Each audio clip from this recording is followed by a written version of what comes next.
Ngebahas HP dari merek Poco itu nggak ada habisnya dari kata gaming. Kalau kita beli HP Poco mungkin satu kalimat yang bisa terucap. Asik.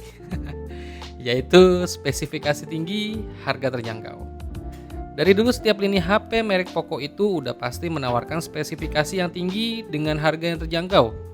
Kayak HP yang satu ini, Poco X3 GT. Sebenarnya HP ini belum lama-lama amat rilis. Masih dikatakan fresh.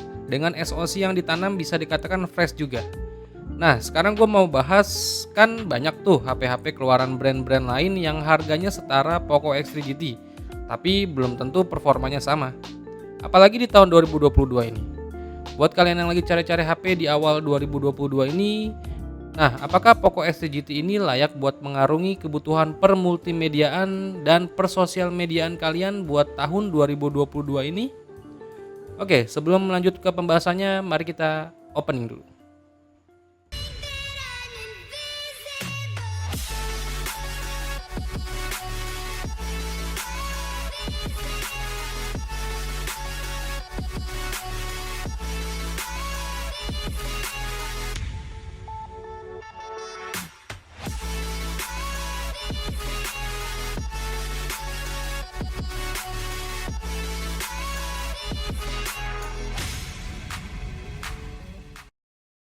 Di sini ada 3 hal yang mau gue bahas untuk review gue kali ini. Pertama, untuk desain dan build quality dari Poco X3 GT. Kedua, performa game dan kameranya. Dan yang ketiga itu jangka waktu pemakaian dan buat mengarungi tahun 2022 layak nggak sih? Sebelumnya gue mau kasih tahu dulu untuk update harga Poco X3 GT ini per awal tahun 2022 ini. Untuk varian RAM 8GB, storage 128GB itu di harga 4,1 jutaan. Dan untuk varian RAM 8GB, storage 256GB di harga 4,5 jutaan. Oke, lanjut. Untuk desain dan build quality sih menurut gue udah cakep sih, apalagi tampilan warna putihnya. Dan BAM kameranya itu menurut gue tampil elegan. Dilihat mata langsung berasa keren, apalagi ketika kita lihat layarnya. Nggak tahu kenapa kan layar di Poco X3 GT ini salah satu layar IPS terbaik. Warnanya cerah, kerapatan pixel padat, dan juga untuk tone warna saturasinya itu ngegonjreng. Ya hampir-hampir mirip layar AMOLED. Refresh rate-nya juga udah cakep, 120Hz, dan layarnya itu info dari Poco dilapisi Corning Gorilla Glass Victus, yang dimana klaim dari Poco lebih tahan banting ketimbang Corning Gorilla Glass.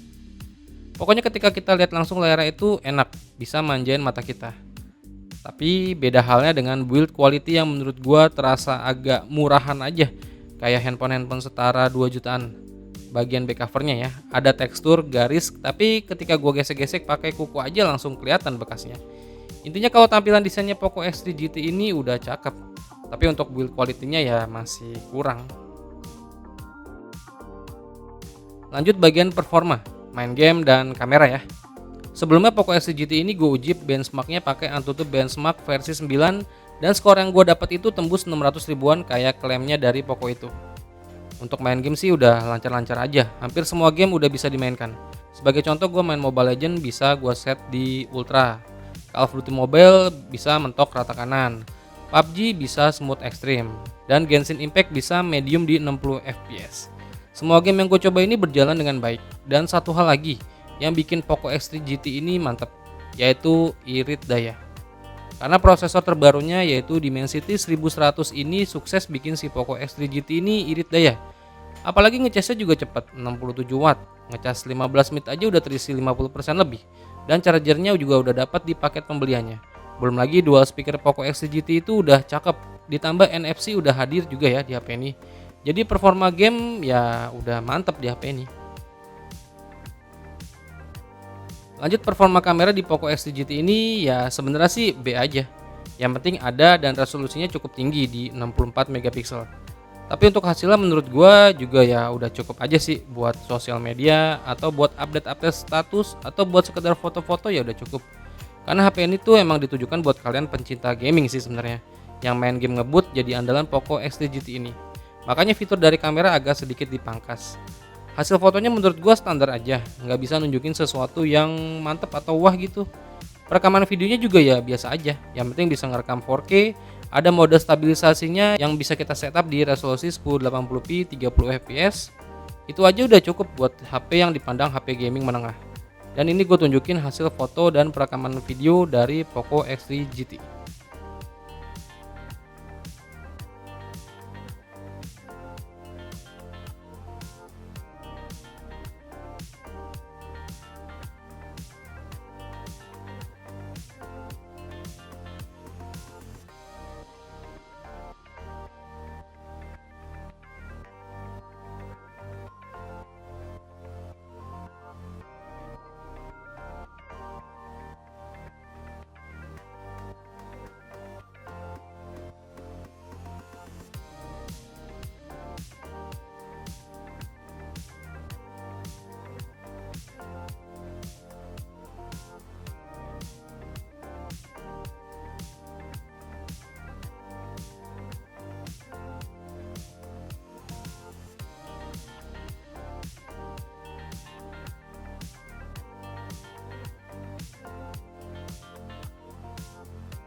Oke, ini adalah hasil perekaman video dari Poco X3 GT.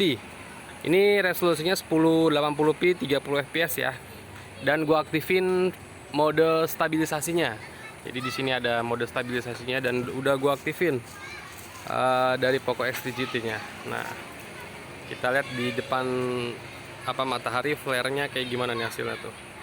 Sama kalian lihat juga ya hasil suara dari audio dari Poco X3 GT-nya. Kayak gimana. Nah, kita lihat warna hijaunya kayak gimana. Nih, perekaman warna hijaunya. Oh, autofocusnya juga cepet ya. Tuh.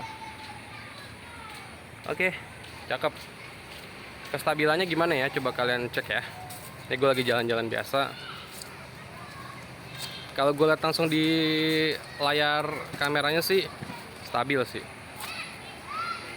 Ya. Oke, stabil kok kalau gue lagi jalan-jalan kayak gini. Tapi gue nggak tahu hasil kualitas warnanya sama saturasinya gitu.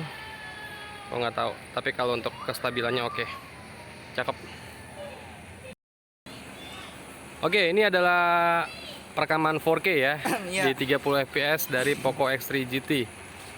Oke, ini gua tanpa mode stabilisasi, jadi nggak ada mode stabilisasinya di 4K 30 fps nih. Jadi gue lihat sih stabil sih langsung dari handphonenya tanpa pakai fitur stabilisasinya. Nah, ini 4K, coba kita lihat ketajaman warnanya. Nih, ketajaman warna resolusi 4K. Oh, autofocusnya gue pindahin barusan nih. Tuh. Oke, jadi ini warna hijau. Ya, autofocusnya di 4K kayaknya kurang ini, nggak kayak yang 1080p, kurang cepat autofokusnya. Nih warnanya 4K kayak gimana nih. Tuh, fitur autofokusnya di 4K kurang kayaknya nih. Kestabilannya gimana sama suara gue ya, sekalian kalian dengerin yang ditangkap audionya dari Poco X3 GT kayak gini. Oke, udah, coba sekali lagi gue jalan-jalan santai. Kayak gimana kestabilannya. 4K 30 fps. Oke. Stabil. Cakep. Sip. Oke, ini adalah perekaman kamera depan dari Poco X3 GT. Tapi gue lihat langsung di handphonenya, di layarnya kayaknya warnanya pucet ya kamera depannya ya. Tuh. Ya nggak sih? Tuh, pucet kayak kamera depannya tuh. Kayak muka gue jadi kayak putih-putih gitu. Pucet. Kestabilannya kalian lihat juga ya. Tuh. Pucet kayak kamera depannya ini. Tuh. Ngeliat gak sih? Ketara gak sih muka gue tuh? Kayak lebih ke pucet gitu. Coba gue arahin ke ini, warna hijaunya kayak gimana. Buat vlog cocoknya nih. Kestabilan kamera depan dari Poco X3 GT. Tuh. Gua arahin ke backlight coba ya. Ini backlight di belakang. Oke. Tapi warnanya itu kayak pucat gitu kamera depannya. Tapi lumayan lah. Ini 1080p 30 fps ya. Oke, sip. Ya menurut gue udah cukup, dan yang penting ada, dan juga fiturnya lengkap. Kayak resolusinya lumayan tinggi sampai 64 megapiksel, ada lensa ultrawide dan makro, perekaman video bisa 4K, dan ada stabilisasinya di resolusi 1080p 30 fps. Jadi kalau untuk kamera menurut gue emang agak kurang. Tapi di samping itu banyak fitur-fitur gimmick di kameranya yang bikin jadi ya bisa kita otak-atik lah, tapi ya agak-agak menarik juga sih. Dan satu lagi, worth it nggak sih Poco X3 GT ini buat dipakai di tahun 2022? Jawabannya langsung aja udah pasti, sangat bisa banget. Dual 5G-nya itu loh yang menurut gue killer dan sangat layak digunakan di beberapa tahun yang akan datang. Karena kan 5G sendiri udah mulai nih di Indonesia, ya kan? Belum lagi SoC-nya yang udah terlanjur ngebut. Kalau dari gue sih, gue sangat menyarankan Poco X3 GT ini sebagai salah satu HP kandidat atau inceran yang kalian mau beli buat awal tahun 2022 ini. Apalagi untuk bug atau kendala yang terjadi di Poco X3 Pro atau Poco F3 sih nggak berlaku di Poco X3 GT ini.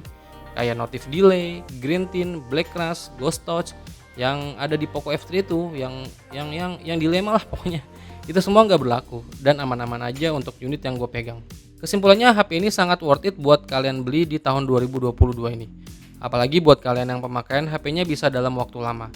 Untuk sosial media, gaming, bahkan multimedia sekalipun, Poco X3 GT ini adalah pilihan yang tepat. Oke, sekian dulu review dari gue. Semoga bermanfaat buat kalian semua dan sampai ketemu di video gue berikutnya. Venga pamit. Bye.